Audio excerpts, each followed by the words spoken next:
సూర్యాపేట జిల్లా చివేముల మండలం ఉండ్రుగుండ దేవాలయ ప్రాంగణం ఇది.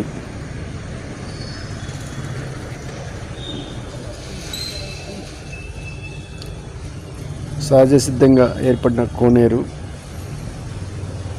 మీరు చూస్తున్నారు. ఇక్కడ శివలింగం కూడా ఏర్పాటు చేశారు. భక్తులు అధిక సంఖ్యలో వచ్చి దైవ దర్శనం చేసుకుంటారు. ఇక్కడ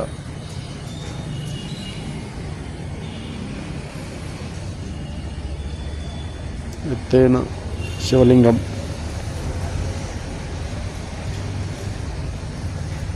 భక్తులు ఇక్కడికి ప్రతి సోమవారం, ఆదివారం, సెలవు దినాల్లో వచ్చి అనేక మంది ప్రత్యేక పూజలు నిర్వహిస్తూ ఉంటారు. కొంతమంది విద్యార్థులు చదువుకునేందుకు కూడా ఇక్కడికి వచ్చి చదువుకొని సాయంత్రం వెళ్ళిపోతుంటారు. ఇక్కడ మీరు చూస్తున్నది ఇక్కడ వెనకట రాజులు కట్టిన కోట గోడ అది. అక్కడ ఎవరు రాకుండా రాజులు ఏర్పాటు చేసుకున్నారు ఆ స్థావరాన్ని. ఈ కోనేరు దగ్గర వచ్చి స్నానాలు చేసేవారు. ఇది శివ కోటిలింగం. కోటిలింగాల వద్ద పూజారి పూజలు చేస్తున్నాడు.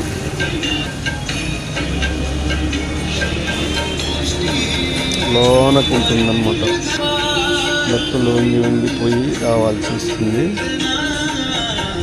మనకు ప్రత్యేకత ఇది అన్నట్టు. భక్తులు ఎలా వస్తున్నారు.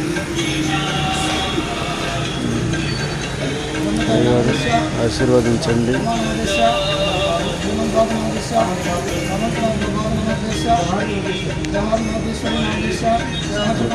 స్వామి ఓకే స్వామి. శటగోపురం పెట్టండి స్వామి. అక్షంతలు వేయండి.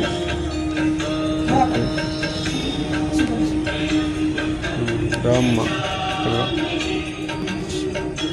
తీర్థం పోయింది స్వామి. కోటి లింగేశ్వర స్వామి దేవాలయంలో ప్రత్యేక పూజలు శుక్రవారం సందర్భంగా నిర్వహించారు. ఇక్కడ మీరు చూస్తున్నది చూడండి, పైనుంచి నీరు వస్తుంది. ఎక్కడి నుంచి వస్తుందో తెలియదు. ఇది ఇక్కడ ఈ నీరు మంచి నీళ్ళు తాగడానికి కూడా ఉపయోగిస్తారు.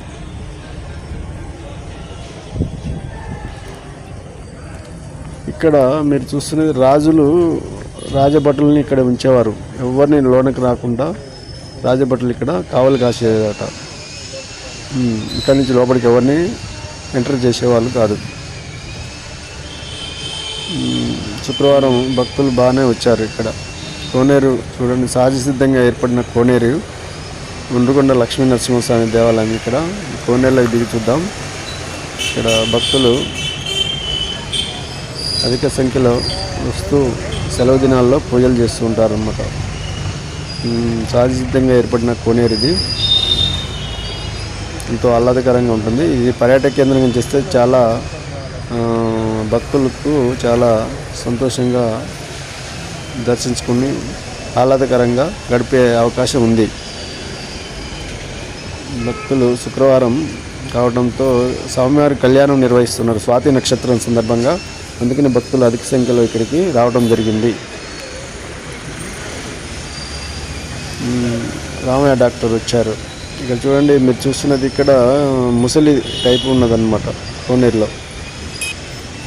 భక్తులు లోపలికి వెళ్ళి చూద్దాం. దేవాలయం లోపలికి వెళ్దాం. సొరంగం మార్గం లెక్క ఉంటుంది ఇక్కడ. సహజ సిద్ధంగా ఏర్పడిన ఉండ్రుగుండ లక్ష్మీ నరసింహస్వామి దేవాలయం ఇది. పూజారి దేవాలయం చూడండి, దేవుణ్ణి గర్భగుడిలో దర్శనమిస్తున్న దేవుడు చూడండి. మీరు చూస్తున్నది ఇది మన దీపం అనేది ఎల్లప్పుడూ 24 గంటలు వెలుగుతూనే ఉంటుంది ఇక్కడ. ఈ దీపం యొక్క ప్రత్యేకత ఇది అన్నట్టు. గర్భగుడిలో భక్తులు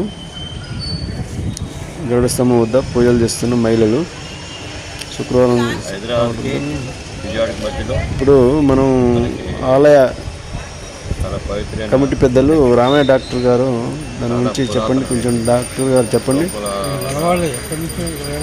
ఫస్ట్ మీరు చెప్పండి సార్.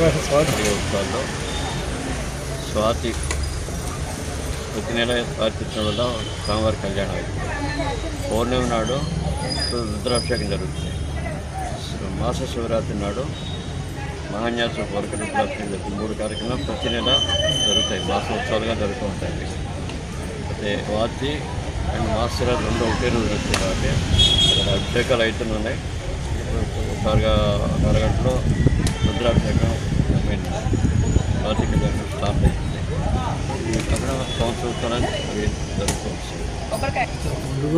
రానా గారు మీరు చెప్పండి.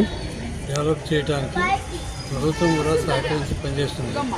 యాక్చువల్గా 20 సంవత్సరాలు కొద్దిగా మనకి ఇక్కడ కమ్యూనిటీ డెవలప్మెంట్ కట్టడం, కోనేరుకి ఒక పక్క కట్టడంతో పాటు పట్టణ రమేష్ గారు దాని తెలంగాణ టూరిజం డైరెక్టర్ అయిన తర్వాత ఖచ్చితంగా దీనికి ఏదో ఒకటి చేయాలి అనే తప్పంతో ముందుగా దీన్ని 15 అడుగులు పెంచి కోనేరుని ఒక రిటైనింగ్ వాల్ కడతాము అదేని దానికి ప్రపోజల్స్ అవి చెప్తున్నారు. అది ఎంత ఏమిటి అనేది రేపు వస్తున్నారు చూస్తారు. దాంతోపాటు ఇక్కడ డెవలప్మెంట్ కోసం విడిగా కనీసం ఒక 50 లక్షలు దేవాలయం దగ్గర ఇంటిగూడలో ప్రభుత్వం కేటాయించిన దాన్ని బట్టి 200 కోట్లు ఉన్నారు కానీ ఎంత చేస్తారు. మేము మొత్తంలో ప్రభుత్వం పనిచేస్తుంది. ఈసారి కొంత సంవత్సరం పెట్టేది దేవాలయ ప్రాణాలు కూడా కొంత మార్పు వస్తుంది. అది పాత యాగశాల సాగటం లేదని ప్రతి పౌరుల మీద ఈ యాగశాల పెంచి 5 కుండాలతో మనం పెట్టుకున్నాము. ముందు అక్కడ గంటలు హోమం చేస్తున్నారు. సూర్యాపేట ప్రజలకి అదృష్టంగా భావించి వారి ఆధ్యాత్మిక సమయాన్ని ఎక్కువ ఇక్కడ గడపాల్సిందిగా కోరుతున్నాం. మొత్తం అటవీ ప్రాంతంగా ఉన్నది ఇక్కడ. భక్తులు చాలా సంతోషంగా వస్తున్నారు. మనం లోపలికి పోయి చూద్దాం. ఇక్కడ ఇంకో శివలింగం ఏర్పాటు చేశారు. ఎక్కడో చూద్దాం లోపలికి పోయి. దూరం నడవాలి. ఒక్కరు వస్తే భయంగానే ఉంటుంది ఇక్కడ. కోతులు తప్ప వేరే ఏం జంతువులు ఏమి ఉండవు ఇక్కడ. మహిళలు చూడండి ఎలా వస్తున్నారు భక్తులు. శుక్రవారం కావడంతో శివలింగానికి అభిషేకం చేసేందుకు ఇక్కడికి చాలామంది భక్తులు వచ్చారు. అందులోటి స్వామివారి కళ్యాణం కూడా ఉన్నది ఇక్కడ. శివలింగానికి అభిషేకం చేస్తున్న మహిళలు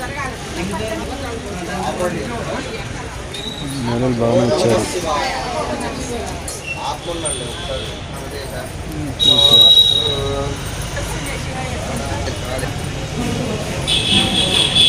స్వామివారి కళ్యాణం నిర్వహిస్తున్న అర్చకులు.